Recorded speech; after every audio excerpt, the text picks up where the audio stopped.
Muy buenos días y bienvenidos todos a nuestro webinar de retos, oportunidades y tendencias del M&A en Iberia, balance del año 2020 y perspectivas para el 2021.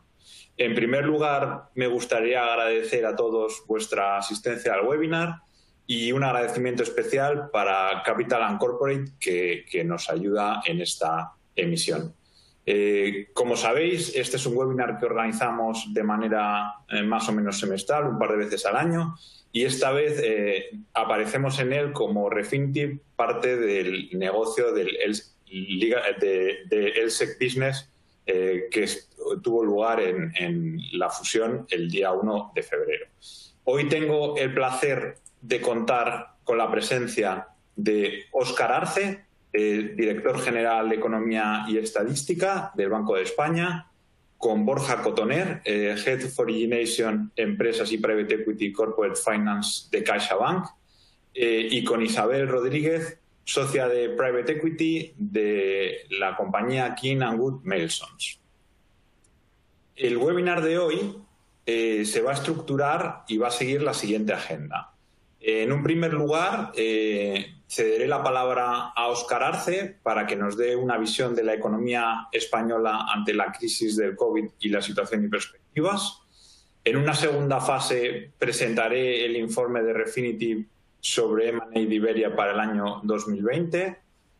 Posteriormente habrá un chat con Isabel y Borja al respecto de la actividad en el año 2020 y qué perspectivas esperan para 2021. Y os animo a todos a formular las preguntas que pasaremos a formular a los participantes al final de la agenda. Sin más, aprovecho para cederle la palabra a Óscar. Óscar. Sí, muy buenos días a todos. Gracias, Pedro. Gracias a Capital Corporate por su invitación. Yo creo que es la tercera vez consecutiva que participo en este evento. Ojalá haya eventos futuros y que nos podamos volver a ver en persona, ¿no? Como las ediciones anteriores. Bueno, es un placer poder volver a participar en este foro de reflexión. Como decías, Pedro, mi trabajo esta mañana va a consistir en dar unas pinceladas acerca de cómo vemos la economía española en el contexto actual, qué perspectivas manejamos y bueno, terminaré también haciendo alguna referencia acerca de lo que pienso que ha sido la respuesta de las principales palancas de política económica y cuáles son los retos para nuestra economía de cara al corto y medio plazo. Bien, en cuanto al impacto de la economía, como todos vosotros sabéis, sobre todo durante el primer semestre del año pasado, fue tremendamente intenso. La caída, como veis en el panel de la derecha, de la actividad del PIB ha sido mucho más abrupta que en cualquiera de las recesiones anteriores. La pérdida acumulada de actividad económica de PIB durante el conjunto del año 20 ha sido incluso más intensa que la que se acumuló durante 5 años entre el 2008 y el 2013. Esto nos da una idea no solo de la gravedad de la crisis, sino de la tremenda velocidad que se ha producido ese deterioro macro, ¿no? Y a pesar de la recuperación que se produjo a partir de la primera desescalada durante los últimos meses de primavera, verano, pues aún así cerrábamos el año pasado con una caída del PIB en el promedio del año del 11% y con una caída interanual a finales del año pasado con respecto a finales de 2019 superior al 9%, ¿no? Es decir, la recuperación está siendo claramente incompleta de momento, ¿no? Y con una caída, como digo, bastante intensa todavía a pesar de esa recuperación y claramente más intensa que la que observamos en el área del euro, que cerró el año con una caída en el cuarto trimestre del 5,1% con respecto al cierre de 2019. Es una crisis que se está caracterizando por tener efectos muy heterogéneos, muy desiguales a lo largo de varias dimensiones clave, ¿no? Está teniendo una incidencia bastante desigual en los principales componentes de la demanda. Sabemos que se está cebando con particular saña, digamos, en los flujos con el exterior, en particular los flujos turísticos, con la práctica desaparición de la pata de turismo de no residentes. Y también estamos viendo una contracción, como se aprecia en el gráfico de la izquierda, bastante acusada ya también de la inversión en vivienda, ¿no? De tal manera que la única partida que crece en el conjunto del año 20, como por otro lado es bastante intuitivo, es la correspondiente al consumo público. El resto caen y caen con bastante fuerza las exportaciones y también la inversión en vivienda. Está siendo una crisis con una incidencia muy desigual también en las distintas ramas de actividad, mirando aquí su impacto por el lado de la oferta, ¿no?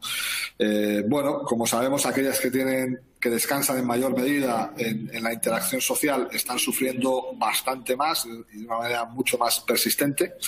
En el gráfico de la izquierda muestro con los datos de la encuesta de población activa cuál está siendo el nivel de ocupación a finales de 2020 para las principales ramas de actividad. Y bueno, como veis, en las más castigadas, como es el caso de la hostelería, pues estaríamos hablando de una caída del nivel de ocupación con respecto a hace un año, pues del entorno del 25%, ¿no? Otros sectores como las actividades artísticas, recreativas, el comercio y el transporte, pues seguirían sufriendo una pérdida de empleo muy, muy notable, ¿no? Y luego también estamos viendo un impacto muy desigual en lo que tiene que ver con la tipología de los trabajadores, ¿no? Y me centro en el gráfico de la derecha. Por colectivos, el descenso del empleo a lo largo del año pasado se concentró sobre todo en aquellos trabajadores con contratos temporales. Esto ya nos da una idea de una importante disfuncionalidad a la que luego me referiré del mercado de trabajo español. Y se cebó también con particular saña en los trabajadores más jóvenes, que por otro lado son los que normalmente pues descansan en mayor medida en ese tipo de contratación temporal, y en cuanto al nivel de formación, en aquellos con un menor nivel de estudios de formación, ¿no? Que de nuevo son aquellos que normalmente, bueno, pues son contratados a través de contratos temporales. Por consiguiente, incidencia muy desigual en cuanto a la tipología de trabajadores, y seguramente esto también nos alerta de un posible aumento potencialmente significativo del grado de desigualdad como consecuencia de esa crisis con ese impacto tan desigual por sectores y personas. En este contexto y siguiendo con temática de mercado de trabajo, los ERTEs yo creo que ha sido una herramienta muy útil para modular, paliar el impacto de la crisis sobre el empleo. El empleo se situó a finales del año pasado un 3,1% por debajo del nivel que tenía un año antes, aunque si tuviéramos en cuenta los trabajadores que además de haber perdido su empleo están inmersos en un ERTE, esta caída, esta brecha con respecto al cierre de 2019 alcanzaría al 7% de los trabajadores, ¿no? La tasa de paro ascendió hasta el 16,1% a finales del 20. De nuevo, hay que tener en cuenta que en la tasa de paro no se contabilizan como parados aquellos trabajadores que están acogidos a ERTEs. Si tuviéramos en cuenta estos trabajadores, pues posiblemente estaríamos hablando de una tasa de paro en términos de empleo efectivo, teniendo en cuenta no solo a los trabajadores que han perdido su empleo, sino a aquellos que están inmersos en ERTEs, pues posiblemente próxima a ese 20%. Bien, como decía antes, el inicio de la desescalada en mayo permitió un rebote muy sustancial, muy importante. A lo largo del tercer trimestre del año se creció a una tasa recuerdo bien, del 16 y pico por ciento en tasa intertrimestral. Eso permitió una recuperación bastante notable del empleo, como se aprecia en el gráfico de la izquierda.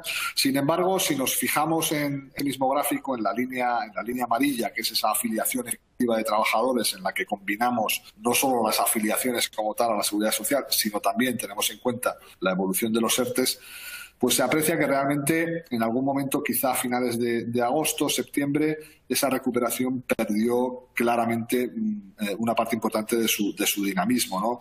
Y de hecho, bueno, pues como se aprecia en esa línea de afiliación efectiva, pues prácticamente desde entonces, desde finales del verano, apenas se han producido mejoras sustanciales en el nivel de empleo medido a través de esta métrica de la afiliación efectiva a la Seguridad Social, ¿no? En el panel de la derecha, de hecho, se aprecia, en el gráfico de la derecha, cómo el año terminaba 2020 bueno, de un modo, diría yo, relativamente positivo para el empleo, con una reducción significativa del número de trabajadores afectados por ERTES, que habían repuntado con mucha intensidad a lo largo de noviembre. En diciembre se redujo significativamente ese volumen de trabajadores en ERTES, posiblemente como reflejo de una cierta suavización de las medidas de contención de la pandemia al albur del periodo navideño. Y lo que estamos viendo es que el año quizá ha empezado pues claramente peor, ¿no? Marcado también por la evolución de la pandemia, y como se aprecia en el lado derecho de esa gráfica de ERTES, pues en la segunda mitad de enero, básicamente desde comienzos de enero, se ve un cierto repunte sostenido en el número de trabajadores que están entrando en ERTES, ¿no? Habrá que esperar a febrero a ver cómo ha evolucionado esa métrica, pero bueno, la idea básicamente es que seguramente el año pues está empezando algo peor de lo que hubiéramos anticipado hace unos meses, ¿no? La crisis está teniendo un impacto muy significativo, como no podría ser de otra manera, en las finanzas públicas, ¿no? El gasto público, lo veis en el panel de la izquierda, la línea azul, ha aumentado de manera muy significativa, ¿no? Por distintos motivos. Por un lado, por el juego de los estabilizadores automáticos, ¿no? Que sabemos que pues redundan en un aumento del gasto cuando viene una recesión. También ha habido que afrontar un gasto específico importante, muy cuantioso en términos de partidas de gasto sanitario. Y además se han habilitado medidas muy cuantiosas, fundamentalmente los ERTES, pero no solo, dirigidas a contener, a amortiguar esa caída de las rentas de los hogares y también de las empresas, ¿no? Como consecuencia de todo ello, incluyendo la fuerte caída de ingresos que también se aprecia en ese gráfico de la izquierda, pensamos que el déficit público en 2020 habría podido superar el 10% del PIB. Habrá que esperar entiendo que a finales de marzo para conocer esa cifra definitiva. Y la deuda, la conocíamos ayer, la publicábamos de hecho ayer nosotros desde el Banco de España, pues habría superado ligeramente el 117% del Producto Interior Bruto en el año 2020. También ha tenido y está teniendo una incidencia particularmente intensa en la situación financiera de las empresas, ¿no? Los beneficios empresariales sufrieron el año pasado una reducción muy significativa, ¿no? En el gráfico de la izquierda, las barras azules básicamente nos señalan que la rentabilidad del activo de las empresas que tenemos nosotros en nuestra base de datos, la central de balances del Banco de España, durante los 3 primeros trimestres del año 2020, pues se habría reducido pues básicamente desde un 4,5% de rentabilidad sobre el activo que observamos en los 3 primeros trimestres de 2019 a poco más de un 2% en los 3 primeros trimestres de 2020. Prácticamente supone una reducción de la mitad en esa tasa de rentabilidad, ¿no? Y al mismo tiempo hemos visto un incremento muy notable de la proporción de empresas que durante esos 3 primeros trimestres del año presentarían rentabilidades negativas, ¿no? De tal manera que, bueno, pues posiblemente más de una tercera parte, entre un 35 y un 40% de las empresas durante esos 9 primeros meses del año pasado presentarían rentabilidades negativas, ¿no?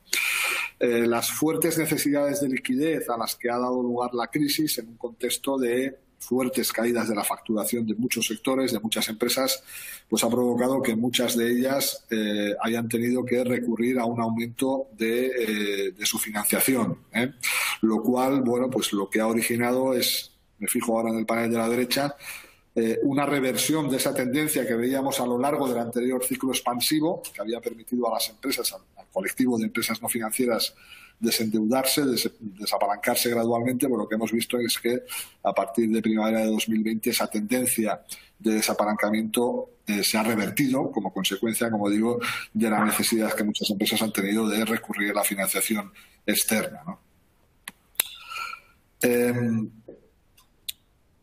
La perturbación, seguimos pensando que tiene en su origen un factor fundamentalmente transitorio, que es la crisis sanitaria, ¿no?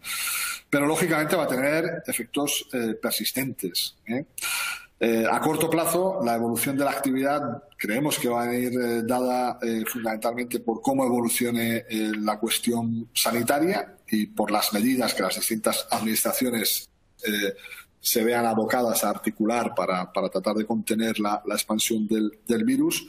Pero yo creo que a medio plazo, seguramente, aunque todavía es muy pronto para delimitarlos con un mínimo de precisión, pero yo creo que cabe descontar que se van a producir ciertos daños estructurales en nuestra estructura productiva. Insisto, la magnitud todavía es pronto para saberlo, pero seguramente nos lleve todavía un tiempo adicional recuperar el nivel de producción de actividad económica que teníamos antes del inicio de la pandemia.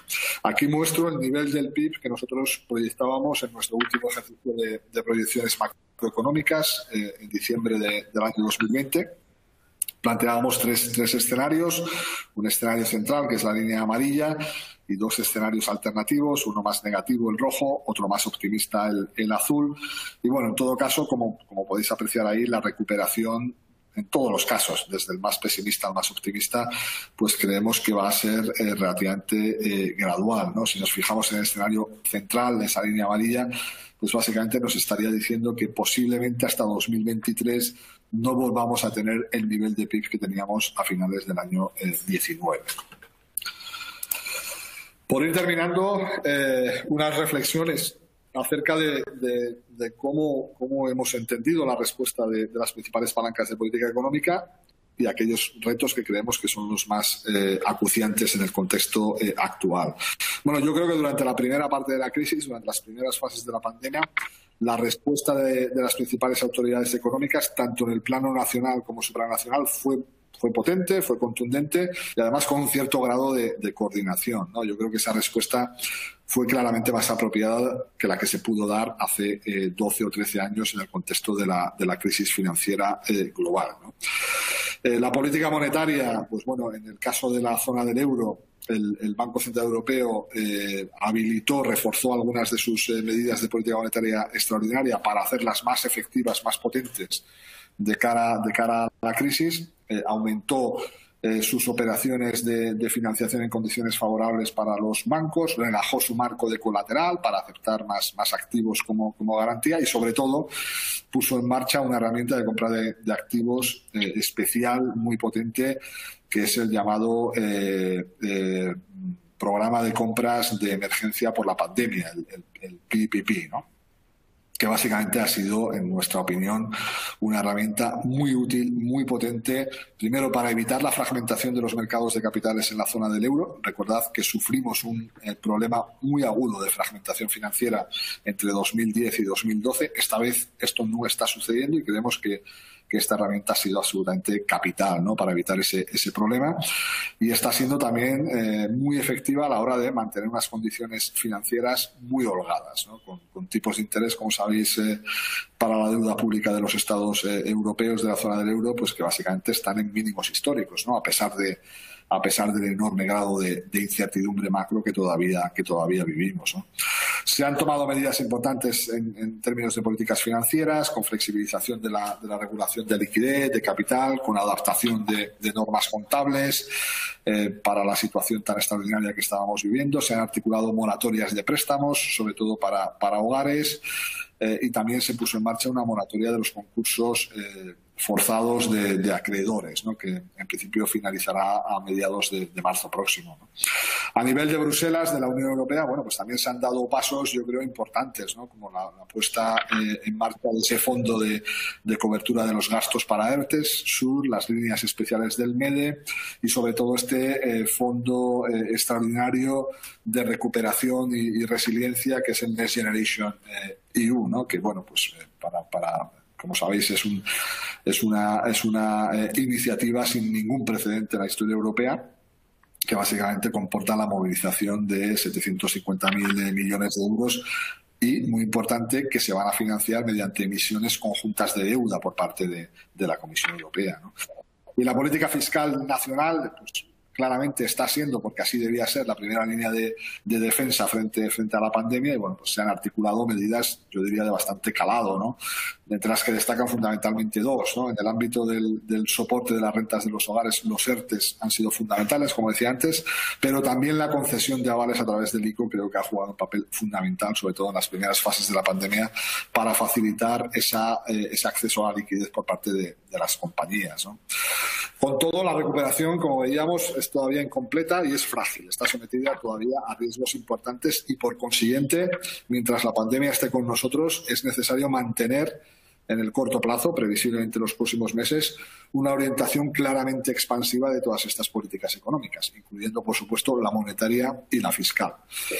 No obstante, habrá que ir adaptando el diseño de estas palancas de política económica a la evolución cambiante de la propia crisis, ¿no? Y esto significa básicamente que las medidas, conforme pase el tiempo, idealmente deban focalizarse en mayor medida en aquellos hogares, sectores y empresas más afectados por la crisis, y al mismo tiempo creo que debemos poner un énfasis creciente en la necesidad de no entorpecer los posibles procesos necesarios, por otro lado, de reestructuración, de reasignación de recursos entre distintas empresas, entre distintos sectores, ¿no? Esto básicamente significa, por ejemplo, en el plano de los ERTEs, que esta herramienta ha sido muy útil para mantener el empleo ante el shock temporal, pero que posiblemente sea una herramienta que quizás sea menos efectiva por su propia naturaleza, por su propio diseño, para hacer frente a los posibles efectos persistentes de la crisis, a los que me refería antes, ¿no?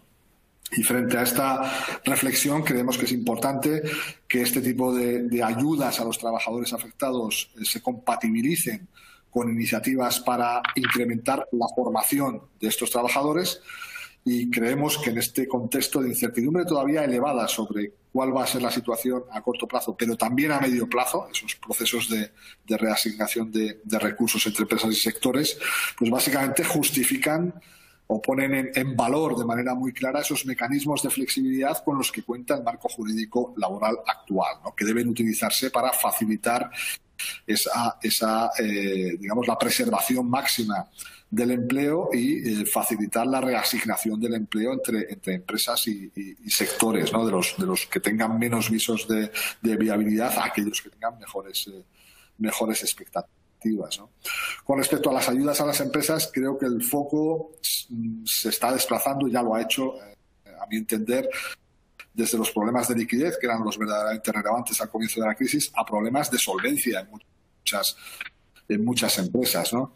Que es lo que preocupa a muchas compañías en estos días, ¿no? Y yo creo que aquí es absolutamente necesario pensar en instrumentos que refuercen, que permiten reforzar los fondos propios de las empresas. En algunos casos, como las empresas más pequeñas, sabemos que hacer esto es muy difícil, al menos hacerlo de manera efectiva y eficiente, en cuyo caso posiblemente tiene mucho sentido pensar en algunas medidas de apoyo directo a esas empresas que tienen dificultades financieras, pero que al mismo tiempo son viables o pensamos que pueden ser viables, ¿no? Y creo que es fundamental también agilizar, revisar los procedimientos judiciales y extrajudiciales de insolvencias para permitir que sean más ágiles, para permitir que más empresas que entran en ese tipo de concursos puedan, mediante reestructuraciones apropiadas de su deuda, seguir su actividad, y para permitir que aquellas que no son viables puedan ser liquidadas de un modo ágil, rápido y eficiente. Y termino con una visión de medio plazo acerca de lo que creo que deben ser las prioridades de policy. Yo creo que una vez superada la pandemia, los objetivos de política económica deberán pivotar, deberán variar necesariamente desde lo que es el modo de gestión de crisis, donde las prioridades son básicamente apoyar esas rentas de hogares y empresas, a prioridades más próximas a esa necesaria transformación estructural que va a necesitar previsiblemente nuestra economía, ¿no? Y yo creo que aquí hay varias prioridades de primer nivel, ¿no? En primer lugar, señalo aquí la necesidad de reconducir las cuentas públicas, de reducir el déficit y la deuda pública, ¿no? Y esto básicamente de lo que se trata es de poner encima de la mesa un diseño claro, preciso y creíble de una estrategia plurianual de consolidación presupuestaria con medidas detalladas que incorpore una revisión posiblemente profunda de ingresos y de gastos para hacerlos más favorecedores del crecimiento y que se anuncie lo antes posible para maximizar su credibilidad. Insisto, sigue siendo el momento de mantener una política fiscal expansiva a corto plazo, pero al mismo tiempo yo creo que es el momento también de explicar cómo vamos a afrontar esa necesaria consolidación del déficit y de la deuda pública una vez que superemos la pandemia.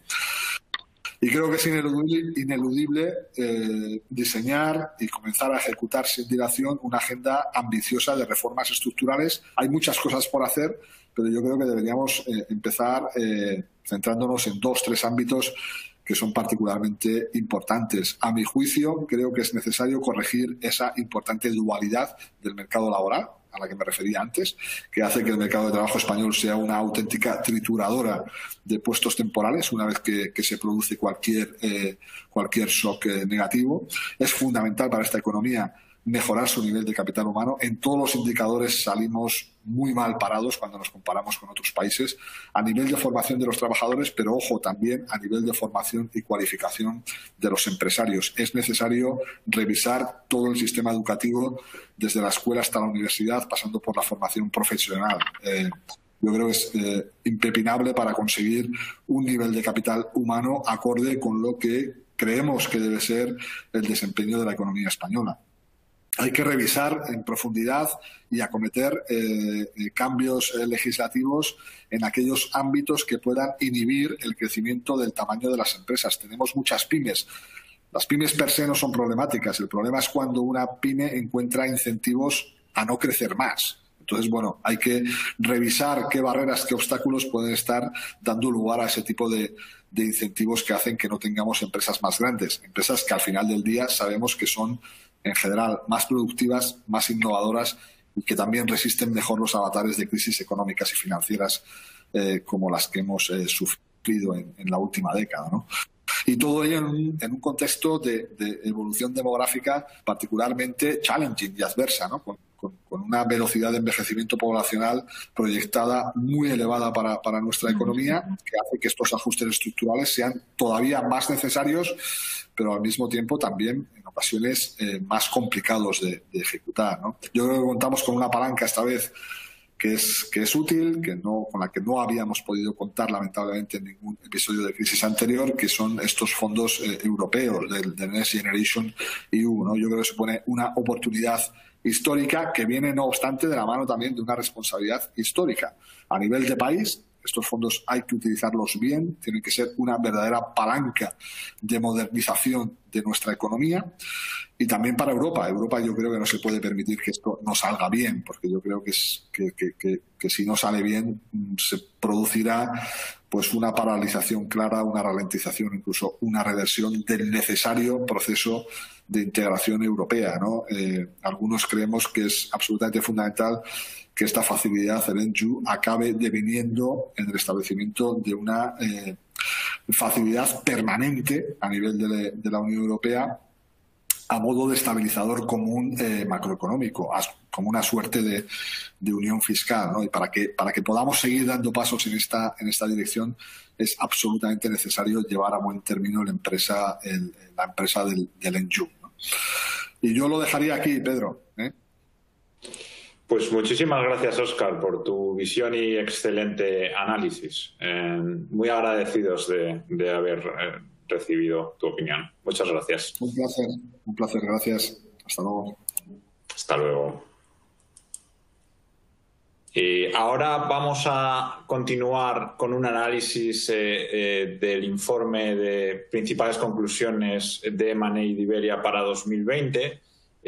Un poco en la línea que nos ha enseñado Óscar. Obviamente 2020 es un año como no habíamos conocido anteriormente, y un poco el resumen que se puede extraer del año en la actividad de fusiones y adquisiciones de M&A, pues es un resultado ligeramente mixto.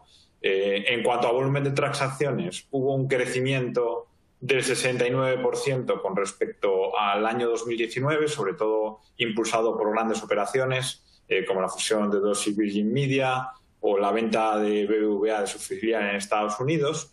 Lo que no debe ocultar el hecho de que el número de operaciones totales disminuye un 31% y es el más bajo registrado desde el año 2013.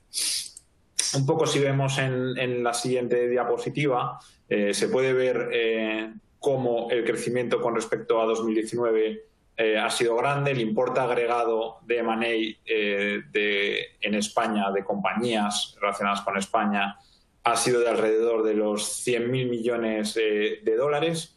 Como he dicho, esto se ve que es un crecimiento con respecto a 2019, y si veis las líneas de abajo, pues hay una más o menos estabilización de lo que es las operaciones domésticas, que viene siendo bastante constante en los últimos años, y sí que se ha notado un crecimiento tanto de el inbound, que es el interés de compañías extranjeras por la compra de compañías locales, como el outbound, que es la compra por parte de compañías españolas de otras compañías de fuera de nuestro territorio.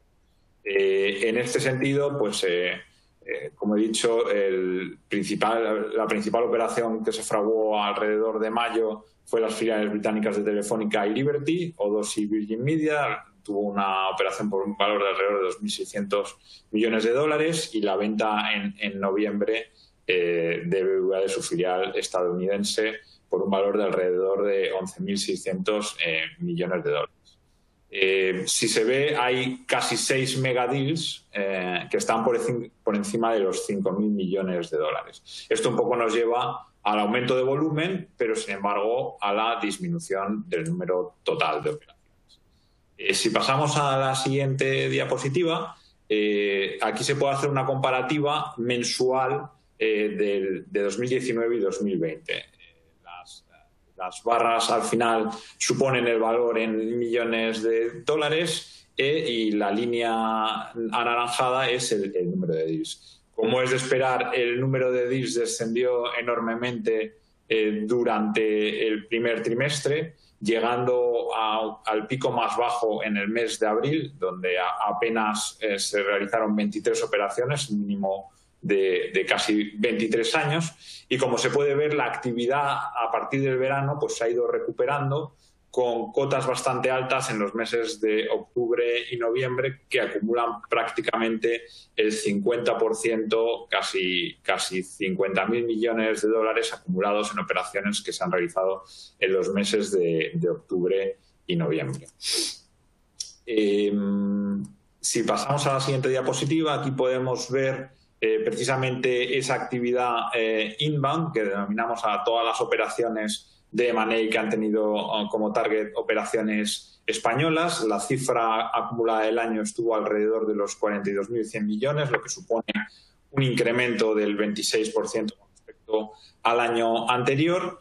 Y si hacemos un desglose por la compañía que adquiere a la compañía española, pues podemos ver como el 75%, que supone alrededor de 30.700 millones de dólares, fue por compañías extranjeras adquiriendo compañías locales, y un 25% fue este mercado doméstico que he dicho que más o menos se ha mantenido en el área de los 10.400 millones. Como se puede ver por procedencia, pues los mayores inversores en empresas españolas a lo largo del año 2020 han sido Francia y Estados Unidos, con entre 7 y 8.500 millones, y seguido de lejos por países como Alemania, Portugal y Canadá.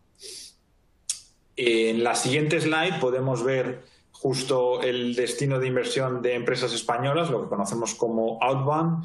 El total acumulado de operaciones ha sido de alrededor de 27.400 millones, y los principales destinos de inversión de compañías españolas en el extranjero pues han sido Estados Unidos, con alrededor de unos 9.000 millones, seguidos de lejos por el Reino Unido e Italia, que están en el área de los 4.000 millones de dólares. Si pasamos al siguiente slide, un poco para ver cuáles han sido los sectores más activos en fusiones y adquisiciones, como se puede ver en el gráfico, el sector de telecomunicaciones, con un importe de unos 27.130 millones, ha sido el más activo del año, una cuota de alrededor del 27%, con 38 operaciones, seguido por los sectores financiero y energético, que acumulan alrededor de un 21% del volumen total de transacciones. Por número de operaciones, como hemos visto, el sector de alta tecnología, con alrededor de 145 transacciones, es el que más transacciones acumula, y por un importe que no llega a los 8.000 millones de dólares. Como se puede ver, el volumen medio transaccionado pues depende mucho del sector, y en el sector de la tecnología está dominado por un número grande de deals con un tamaño medio de alrededor de 50 millones de dólares de transacción, mientras que, por ejemplo, en el sector de telecomunicaciones, como se ha podido observar, solo 38 operaciones suponen el 27% del total de operaciones en el año. En cuanto a asesores financieros involucrados en estos deals, pues nuevamente JP Morgan lidera el ranking del año, igual que hizo en 2019, y Morgan Stanley es la segunda compañía del ranking, al igual que en 2019. Entre las dos participaron prácticamente en un 75% de las operaciones de market share, de las operaciones ocurridas en el mercado local, con 16 y 15. Si miramos el resto de compañías, más o menos veis que la estabilidad de las compañías que participan como asesor financiero es bastante estable.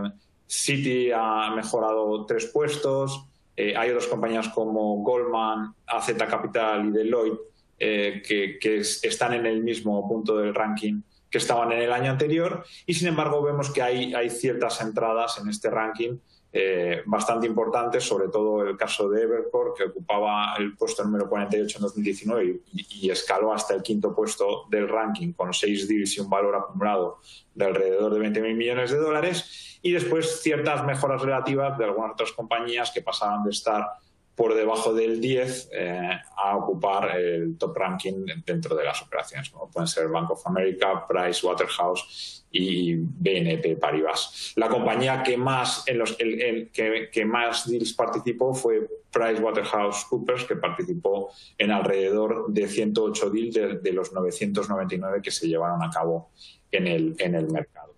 Y por último, y centrándonos en lo que es las principales operaciones de M&A, como podéis ver y ya he mencionado anteriormente, la operación más grande ocurrió en mayo entre las filiales británicas de Telefónica y Liberty, en la que llegaron a un acuerdo para la fusión de O2 y Virgin Media. Esta operación es estratégica para las dos empresas, tienen un objetivo de crear el próximo líder de telecomunicaciones en ese mercado, y este acuerdo pues ha presentado la mayor operación corporativa acordada en todo el mundo desde que se saltó la crisis del COVID. El importe de la transacción, como he dicho, unos 2.600 millones. La segunda transacción es la que he mencionado anteriormente. En noviembre, BBVA anunció la venta de su filial en Estados Unidos por un valor de alrededor de 11.600 millones de dólares al grupo PNC Financial Services. Y como se rumoreó en su momento, esto podía ser una preparación para posteriores operaciones corporativas de BBVA, que tuvo su culminación en la fallida operación por Banco Sabadell. Sin duda, como todos sabéis, pues hay una idea tanto del Banco Central Europeo como de los reguladores europeos y españoles de crear entidades financieras, lo que se llaman campeones europeos y nacionales, lo que probablemente seguirá poniendo a BBVA en el foco de todas las quinielas para futuras operaciones corporativas. Dentro del sector financiero, como podéis ver, también está la adquisición de Bankia por parte de CaixaBank. Esta operación es alrededor de 5.100 millones de dólares y bueno, culmina este proceso en el que el Estado español ha estado buscando comprador para su participación tras el rescate bancario en Bankia. Otras operaciones destacables, pues, por ejemplo, a principios de junio hubo una operación de takeover de MásMóvil por un consorcio de fondos de private equity, y cabe destacar también la actividad compradora de Cellnex, operador de infraestructura en telecomunicaciones, por la que en noviembre anunció la compra pues, del 100% de varias filiales del grupo CK Hutchison, una compañía de infraestructura de comunicación móvil, tanto en Italia como en el Reino Unido, por un valor combinado de alrededor de 8.000 millones de dólares. Y estos resultados se pueden ver en nuestro informe anual de M&A, que está publicado por y sin más, creo que vamos a pasar a la tercera parte de nuestra sesión de hoy, que es el Fireside Chat con Borja Cotoner y con Isabel Rodríguez. Hola a los dos, encantado de saludaros. ¿Qué tal? Muy buenos días. Encantado de saludaros y muchas gracias por la invitación. Hola, buenos días a todos. Gracias también por la invitación y gracias a los organizadores y, por supuesto, a los asistentes. Perfecto, pues vamos a empezar. Si queréis un poco, podemos empezar por las cifras de inversión de M&A y de Private Equity para el año 2020, un poco atendiendo sobre todo al especial repunte del volumen de deals en el segundo semestre del año. No sé cuál es vuestra visión al respecto. Sí, pues muchas gracias, Pedro. Yo creo que los gráficos que estabais proyectando, yo creo que hacen referencia muy bien a qué es lo que está ocurriendo, ¿no? El impacto de la pandemia en las transacciones pues ha tenido un doble efecto, ¿no? Uno, sin duda, en los sectores donde la pandemia ha impactado más fuertemente, pues los procesos de venta pues han parado y ha habido un parón importante. Y luego el resto de los proyectos o de procesos que se estaban realizando pues se han ralentizado, ¿no? A lo mejor 1 o 2 meses, independientemente de los sectores. Eso lo que ha llevado es a que la mayoría de los cierres de las transacciones del año 2020 se han hecho en el segundo semestre, ¿no? Ha habido como un pushback de casi todas las transacciones, pues con el propósito de ver un poco estatus del impacto de la pandemia y cómo iba a afectar en cada una de las situaciones, ¿no? Eso por un lado. Otra de las cosas que me gusta siempre destacar, porque aquí siempre hablamos de grandes números, y es que España no deja de ser un país de pymes, ¿no? Y la gran mayoría de las transacciones, donde vemos que hay 1.000 transacciones aproximadamente hechas este año, pues de las top 10 que se han cerrado, se lleva pues un porcentaje muy elevado, ¿no? Del total del tamaño de transacciones que se han realizado. Pero luego hay aproximadamente unas 800 transacciones que la media de deals es de unos 100 millones de euros, ¿no? Por lo tanto, vemos que el tejido empresarial hace que el número de transacciones sea muy elevado y muy distinto de a lo mejor por otros países como puede ser Francia o Alemania, ¿no? Que el mid-market francés o el mid-market alemán es de otra relevancia, ¿no? Y esto tiene un impacto muy relevante pues por lo que decía Óscar, ¿no? Que cuanto más grandes las compañías, pues tienen una capacidad de aguantar y de sobrevivir a pandemias como la actual, pues diferentes, ¿no? Y eso el tejido empresarial español pues va a sufrir. Muy bien, Isabel. No sé desde el punto de Private Equity cuál es tu visión.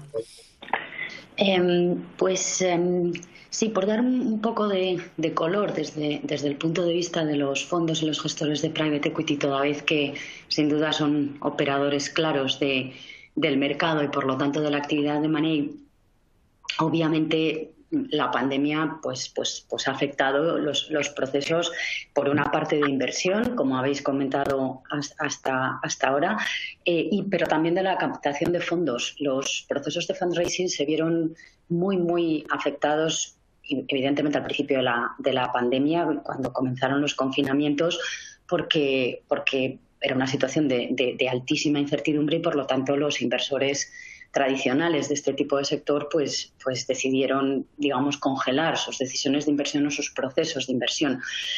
Pero sí es cierto que empezó a repuntar poco a poco la actividad de fundraising, aunque como podéis imaginar es una cuestión muy afectada por la falta de interacción personal. Es difícil convencer a un inversor que ponga dinero en tu fondo si ni siquiera tienes la ocasión de tener una reunión con ellos, ¿no? Por poner un ejemplo sencillo. Pero bueno, es cierto, como digo, que la actividad se reanudó pasado el confinamiento. El programa, por ejemplo, de fondos de Fondico Global, que gestiona el ICO, pues continuó publicando convocatorias y todo esto yo creo que ha generado que el mercado más o menos se haya ido recuperando. Hay un cierto, evidentemente, retraso temporal que coincide exactamente con lo que habéis venido comentando hasta ahora. Pues durante unos meses, evidentemente, no se hacían operaciones, no se hacían deals, porque como decimos, la incertidumbre de la situación así y llevó a esta consecuencia. Sin embargo, en la segunda mitad el fundraising sí se reactivó y, de hecho, en los últimos informes de ASCRI muestran unas cifras razonablemente buenas, incluso en fundraising un poco superiores a 2019. Hay mucho inversor extranjero en los fondos españoles, hay fondos internacionales muy interesados también en el mercado, y luego hay un dato que es importante señalar, y es el incremento de cierre de fondos de venture capital. Y lo menciono también relacionado con un comentario que has hecho tú, Pedro, con el incremento de deals en tecnología. Los fondos de venture capital son principalmente uno de los operadores de este tipo de deals, como tú mencionabas, más pequeños, operaciones más pequeñas, pero hemos visto un gran incremento en número y, por lo tanto, como digo, pues una correlación con el repunte que ha habido de fondos que se han cerrado en el sector del venture capital europeo. Al final, como conclusión, el cierre del año no ha sido malo, ha sido bastante mejor de lo que se hubiera podido esperar, vista la profundidad de la crisis en los primeros meses, y no solo en España, sino también a nivel europeo. Es decir, las cifras de cierre de fondos durante el año han sido, como digo, mucho mejor de lo esperado. Por lo tanto, eso significa inmediatamente una gran cantidad de dinero para invertir en la economía real. O sea, que esperamos que se vea este impacto en los meses venideros. Muchas gracias. Un poco viendo cómo ha ido el año 2020 y tras analizar en detalle vuestras conclusiones, ahora lo que cabe es pensar pues cómo va a ir 2021 y qué perspectivas tenéis para este nuevo año. Pues muy bien. La verdad es que yo lo que creo es que ese pushback de transacciones que hemos visto que ha ocurrido en el 2020, yo creo que se va a trasladar al 2021, en sentido que a medida que se vayan a comenzar a esclarecer algunas de las incertidumbres que han ido ocurriendo durante el año 2020, pues oye, el tema del cambio de gobierno en Estados Unidos, el Brexit de alguna manera pues ya ocupó lugar, las vacunas ya están funcionando, pues entendemos que se irán esclareciendo esas transacciones y comenzarán a surgir, ¿no? Las que todos los que tenían en sus planes hacer algún tipo de desinversión en 2020, pues las están retrasando hasta encontrar el momento más adecuado, ¿no? 2021 podría llegar a ser, también se podría llegar a retrasar parte al 2022, pero desde luego pensamos que va a seguir habiendo bastante actividad. Yo creo que una de las claves de esta actividad viene por la actual liquidez de los inversores financieros especializados, ¿no? O sea, claramente, tanto por volumen y de fondos disponibles como del aumento de inversores extranjeros que vienen a nuestro país en busca de, bueno, no sé si de oportunidades, pero en busca de pipeline, ¿no? de transacciones, pues eso hace que hay una gran concentración de capital disponible pues para realizar transacciones, ¿no? Y esto pues los empresarios lo están sintiendo y sobre todo además que todos estos fondos están muy concentrados en unos sectores muy concretos, ¿no? Como decía Óscar, ¿no? Al final el COVID ha azotado muy heterogéneamente a los diferentes sectores. Hay sectores que se han visto más penalizados, como puede ser el hotel, turismo, todo lo relacionado con el mundo del alquiler de vehículos y demás, y luego hay otros sectores que ahora mismo pues están en auge y están concentrando sin más la gran cantidad de fondos que hay ahora mismo disponibles, ¿no? Entonces sí que prevemos que la actividad va a seguir muy pujante. Yo creo que va a haber bastante competitividad entre los diferentes inversores financieros y por lo tanto tenemos como una perspectiva positiva para lo que es el mundo de las transacciones este año también. Sí, yo desde luego estoy de acuerdo desde el punto de vista de la actividad de los fondos de private equity. Coincido completamente con lo que se acaba de decir. Evidentemente, los plazos previstos para el año pasado se han ralentizado, con lo cual pues se ha acumulado la cantidad de dinero disponible para invertir y, por otro lado, como digo, el repunte de la actividad en la segunda mitad de 2020 hace indicar que el 2021 pues va a contar con un número elevadísimo de operaciones, o al menos pretendidas operaciones. El sector continúa, yo creo, operando como una alternativa muy sólida a la financiación bancaria y por lo tanto la intención de los operadores en el mercado nacional es poner ese dinero a trabajar y continuar haciendo inversiones. Una de las cosas que nosotros observamos a lo largo del año pasado también ha sido la extensión de los plazos en general que se observan en este tipo de producto. Tanto los periodos de colocación, es decir, de captación de fondos, han ralentizado, y lo que se ha hecho ha sido extenderlos para aumentar el número de meses en los que el fondo puede estar comercializando y, por lo tanto, conseguir el objetivo que se habían marcado inicialmente, pero también se extienden los periodos de inversión de manera que se pueda acomodar el deployment o la inversión de aquello que no se pudo invertir durante el 2020, e incluso también la duración de los propios fondos, precisamente para ofrecer ese recorrido adicional que puedan tener los activos en cartera y optimizar su valor. Por lo tanto, sin duda ninguna, estoy de acuerdo con lo que dice Borja, que quizá no todo se vaya a producir en el 21 y se puedan dilatar los plazos un poco más, pero sin duda alguna nosotros también esperamos un año de fuerte actividad en M&A. Una punta adicional, además, sería el mercado secundario. Hay mucho interés, sobre todo en operadores internacionales, por parte de operadores internacionales en actividad de mercado secundario en España, que estamos viendo, ya vimos a finales del 2020 y estamos viendo nuevas iniciativas que cristalizarán a lo largo del 2021 y efectivamente pues también cierta redirección o reajuste de políticas de inversión hacia sectores pues que a lo mejor en este momento puedan ofrecer mejores oportunidades de inversión y una especialización quizá como digo, en algún tipo de actividad económica fuera de la actividad más generalista que habitualmente veníamos observando los fondos.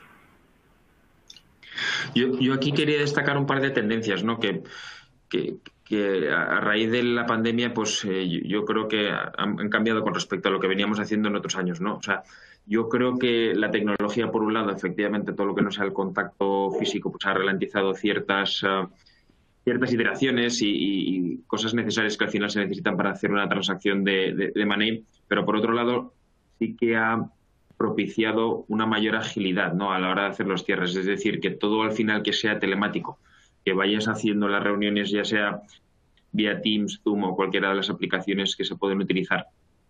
Se han permitido pues ahorros de viajes y de tiempo que muchas veces lo que hace es pues, aumenta los plazos de cerrar la transacción. Creemos que esto ha venido para quedarse y que va a agilizar en general los tiempos, ¿no?, de cierre de las propias transacciones.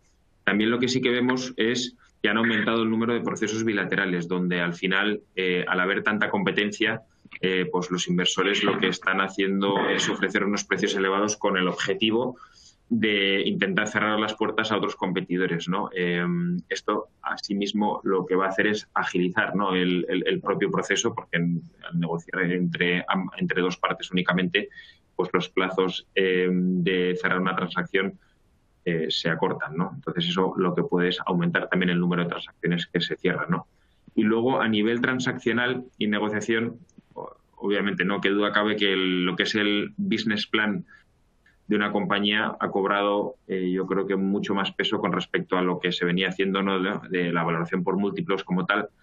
Pues al final el 2020 pues no ha sido un año representativo, el 2021 pues entendemos tampoco va a ser un año muy representativo, por lo tanto las veces EBITDA es algo que ya ahora mismo no está, no es algo demasiado acertado y por lo tanto cobra especial relevancia, ¿no?, el propio business plan y las perspectivas de futuro de cada una de las compañías. O sea, Borja, que todos los factores, la diferente afectación sectorial y la competencia por parte de todos los operadores para acceder a esos activos de calidad, en tu opinión, pues seguirá presionando claramente las valoraciones a la alza. Sin duda, yo creo que eso seguirá siendo así y más aún en las compañías pues con cierto tamaño, ¿no? O sea, las compañías que a lo mejor tengan por encima de los 10, 15, 20 millones de EBITDA, son compañías que son muy, muy robustas y muy resilientes si están en sectores que han sido menos afectadas, y que demuestren pues unos crecimientos pasados y elevados, y al mismo tiempo que se vea que tenga unos márgenes también elevados, ¿no? Esas compañías pues cotizan a unos múltiplos muy elevados y hay bastante competencia en este momento por ellas mismas. Sí. Vale, a tu entender, el crecimiento vía fusión y adquisición va a seguir ocupando un papel destacado en la estrategia de compañías españolas. Vamos, yo creo que va a ser clave, ¿no? Y eso es uno de los puntos que también ha comentado Óscar, ¿no? El crecimiento, que no vamos a estar en unos niveles de PIB estimados hasta el 2023, igualando las cifras del 2019. Y yo creo que en este entorno de crecimiento económico reducido, pues va a tener una incidencia muy clara en el propio crecimiento orgánico de las compañías, ¿no? Entonces, las compañías, ¿qué van a hacer? Yo creo que la estrategia va a ser las adquisiciones como alternativa, pues para poder potenciar la expansión y tener un crecimiento propio en las compañías, ¿no? Yo creo que, por un lado, la parte de fondos, esa está ahí porque sabemos que está la liquidez, están las ganas, cada vez hay más inversores que hacen todo tipo de tipología de transacciones, ya sean minorías, mayorías, híbridas entre equity, deuda, con management, sin management, en fin, o sea, hay una amplia variedad, y a esto le sumamos que yo creo que los propios estratégicos van a emplear lo que es el M&A y adquisiciones para hacer crecer sus compañías y bueno, poner una foto bonita de sus balances y cuentas de pérdidas y ganancias en el mercado. Y después, obviamente, está el otro lado del mercado, aquellos sectores que han sido más golpeados por la crisis y aquellas compañías que no tenían quizá tanto músculo financiero para resistir. ¿Prevés que va a haber un aumento significativo del número de reestructuraciones y de deals de situación especial? Pues aquí, justamente ayer estuve con un inversor financiero que tiene ambos bolsillos, ¿no? Tiene una parte que está destinada a lo que es la parte private equity al uso, y luego tiene otra parte más dedicada a special situations, ¿no? Y lo que decía, que al contrario de lo que mucha gente podría pensar, no ha habido grandes transacciones o no ha habido mucho movimiento en la parte más distress, ¿no? Es decir, él ha tenido más actividad en la parte de growth que en la parte de distress. Esto obviamente tiene un porqué, ¿no? Y es que todas las compañías y todos los sectores que han sido castigados por el COVID, pues todavía siguen estando un poco anestesiadas, ¿no? Por todas las medidas que se han tomado por el gobierno, ¿no? Y por un lado también por los bancos, ¿no? Y las financiaciones. Yo creo que aquí los préstamos ICO, los ERTES y los diferentes estímulos que se han inyectado están aguantando la economía, están aguantando las compañías. Y luego también que las compañías en esta crisis pues no están tan apalacadas, ¿no? Como en la del 2008, por lo tanto están pudiendo aguantar. Obviamente están teniendo un impacto negativo en cuanto a lo que son beneficios, resultados y dividendos, pero por el momento estructuralmente están aguantando. Sí que es verdad que finales de año, principios de este, sí que empezamos a ver algo más de actividad en el entorno post-distress, y creemos que, dependiendo de cómo se van a seguir manteniendo los estímulos y cómo se va a hacer la desescalada en cuanto las vacunas empiecen a hacer efecto, pues tendrá un impacto u otro con respecto al mundo de las compañías un poquito más afectadas.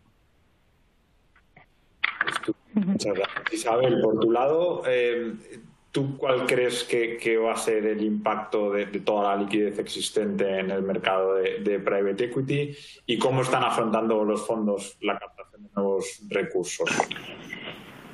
Bueno, desde el punto de vista de esta cantidad de liquidez de la que venimos hablando a lo largo de la ponencia, obviamente estoy completamente de acuerdo con lo que ha dicho Borja. Desde el punto de vista de cómo se está afrontando la captación de los recursos nuevos, he de decir que no no prevemos una grandísima diferencia. Es decir, creemos que hay más dificultad en este momento para la captación de fondos en gestoras, en operadores de nueva creación, lo que en nuestro mercado llamamos First Time Fund y First Time Teams. Es decir, los inversores siguen apostando o en circunstancias como la actual, de mucha incertidumbre, se inclinan mucho más por operadores que ya conocen, con track record muy reconocido, etcétera.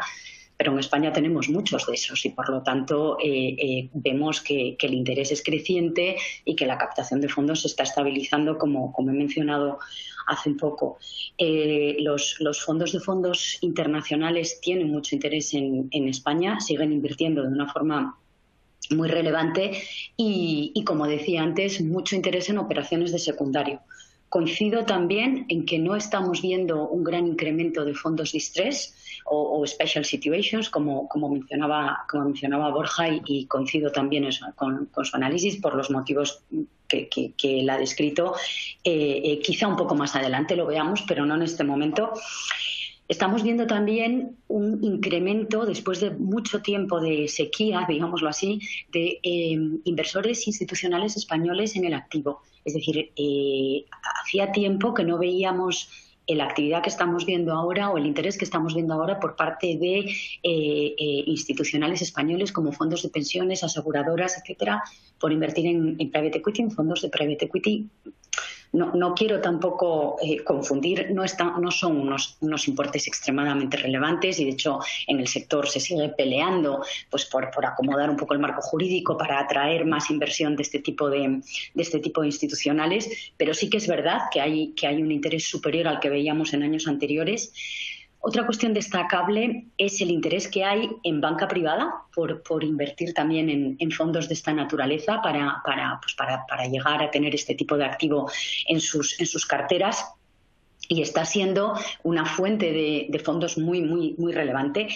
Por otro lado, digamos, el sentir que nosotros percibimos por parte de los inversores internacionales es que, en general, en el sector se suele admitir que este tipo de crisis, sobre todo circunstanciales y cortas en el tiempo, en muchas ocasiones suelen ofrecer muy buenas oportunidades de inversión y, por lo tanto, lo que en el sector se denomina como vintages suelen ser realmente atractivos, como ocurrió, por ejemplo, con la crisis de 2007, 2008, etcétera, que sí que están viendo. Es decir, el private equity es un activo muy líquido, un activo que por su naturaleza es un activo a largo plazo y, por lo tanto, bastante preparado, con inversores muy dispuestos a asumir este tipo de resistencia, ¿no?, temporal.